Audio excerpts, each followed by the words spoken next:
জিম্বাবুয়েতে ক্ষুধার্ত মানুষকে খাওয়ানোর জন্য ২০০ হাতি হত্যার সিদ্ধান্ত নিয়েছে দেশটির সরকার। বার্তা সংস্থা রয়টার্স এ তথ্য জানিয়েছে।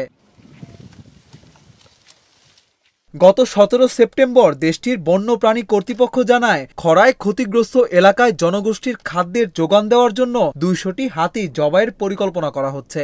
মানুষকে খাওয়ানোর জন্য ১৯৮৮ সালের পর প্রথমবারের মতো এমন উদ্যোগ নেওয়া হলো। কয়েক দশকের মধ্যে তীব্র খরার মুখোমুখি হয়েছে আফ্রিকা মহাদেশের বিভিন্ন দেশ। পানির সংকটে ব্যাহত হচ্ছে ফসল উৎপাদন। চলতি মাসের শুরুতে ক্ষুধার্ত মানুষের খাবারের যোগান দিতে হাতি, জলহস্তী, জেব্রাসহ ৭ শতাধিক প্রাণী জবাইয়ের ঘোষণা দেয় নামিবিয়া। এবার একই রকম পরিকল্পনা হাতে নিয়েছে জিম্বাবুয়ে। জিম্বাবুয়েতে মোট হাতির সংখ্যা ৮৪,০০০। বিশ্বে হাতির সংখ্যার দিক দিয়ে দ্বিতীয় অবস্থানে রয়েছে দেশটি।